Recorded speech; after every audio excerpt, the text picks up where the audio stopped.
Shortly after midnight on September 26, 1983, the Soviet Union believed the United States had launched a nuclear attack. The alert system reported a missile rising from American territory. Seconds later, another, then another. 5 intercontinental ballistic missiles were on their way, at least according to the satellites.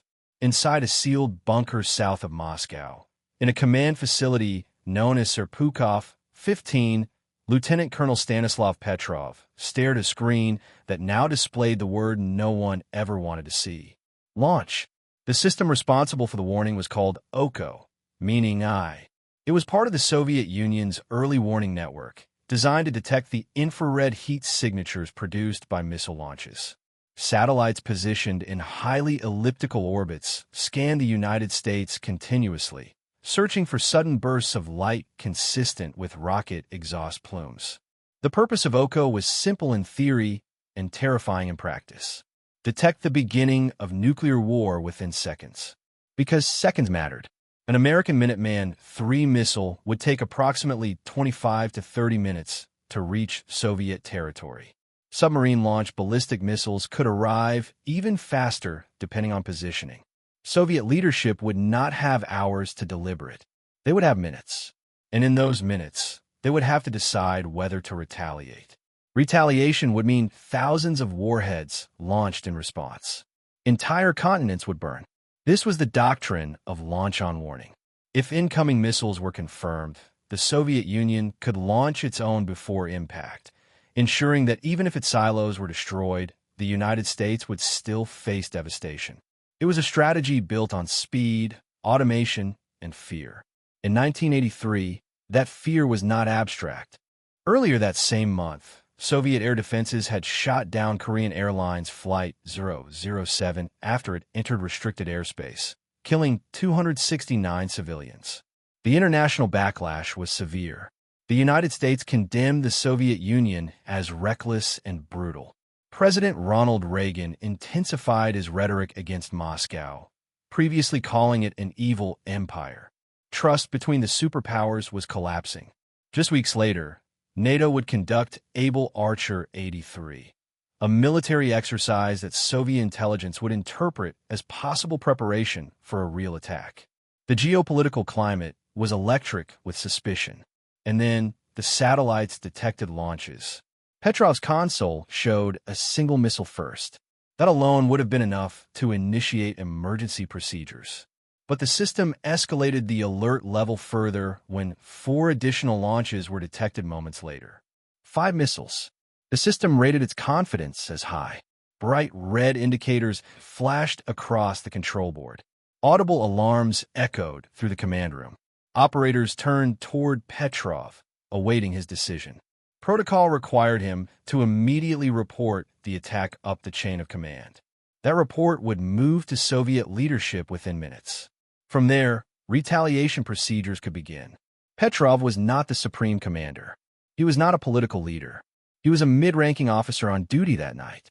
Yet the system placed the burden of interpretation on him. He had to determine whether what he was seeing represented the beginning of global war.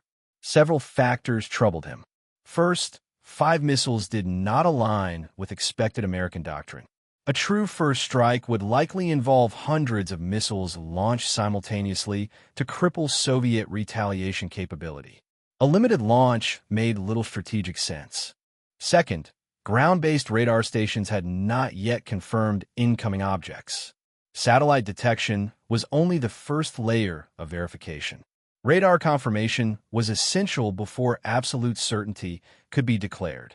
But radar would only detect missiles once they rose above the horizon, meaning valuable minutes would pass before confirmation. The satellite system insisted the attack was real. Petrov later described the psychological pressure as overwhelming.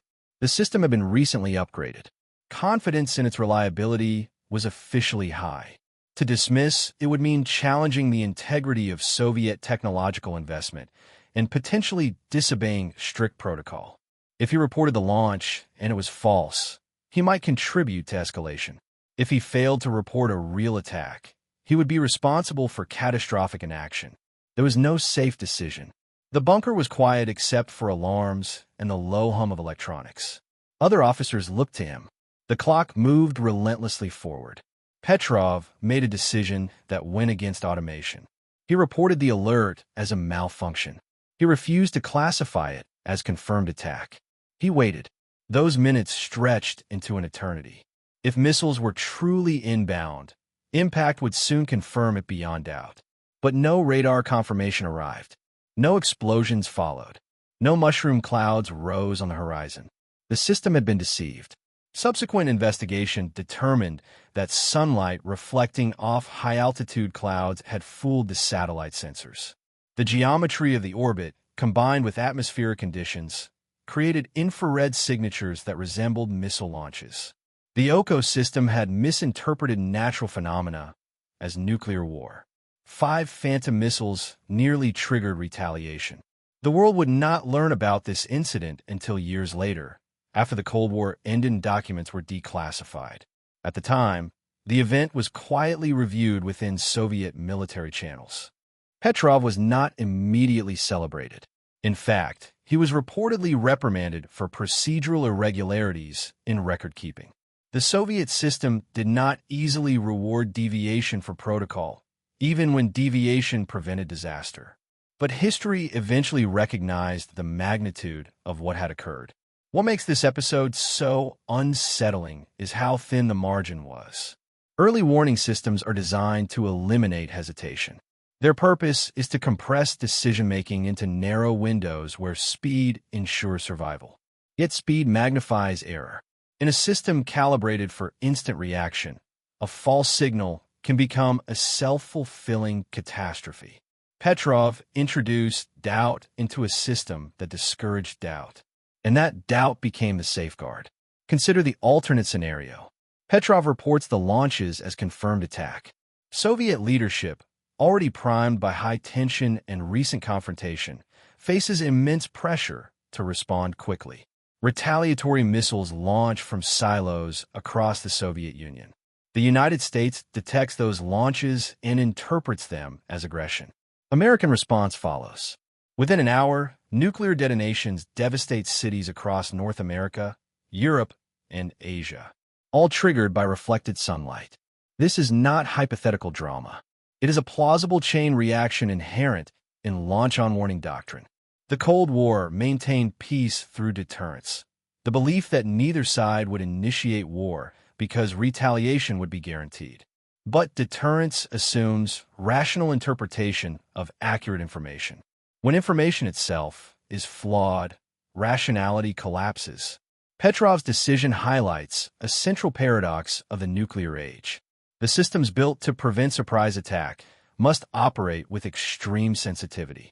Extreme sensitivity increases false alarms. False alarms demand human judgment. Human judgment introduces variability. That variability, paradoxically, becomes the stabilizing force. Nuclear arsenals did not keep peace alone. People did. Individuals who hesitated. Individuals who questioned the screen. Individuals who were willing to bear responsibility for uncertainty. Stanislav Petrov did not consider himself a hero. He later described his choice as simple logic combined with intuition. But intuition under existential pressure is rare. He trusted reasoning over automation. He trusted probability over panic. He trusted that 5 missiles made no strategic sense. And because he trusted those instincts, the world moved forward uninterrupted. When Petrov died in 2017, global leaders and historians acknowledged his role in preventing catastrophe. Yet for decades, his name remained unknown outside specialized circles. That anonymity underscores another truth. History's most consequential moments are not always public. They unfold quietly, in underground rooms, under fluorescent lights, in the silence between alarm and confirmation. On September 26, 1983, the Soviet Union did not launch a retaliatory strike. No cities burned. No escalation spiraled out of control. Because one officer chose to doubt the machine. The nuclear age is often portrayed as a balance of terror maintained by vast arsenals and strategic treaties. But sometimes The balance rests on something far smaller. A human decision. A pause. A refusal to accept certainty without confirmation. In a world capable of ending itself within minutes, restraint becomes the most powerful force of all. And on that night in 1983, restraint prevailed.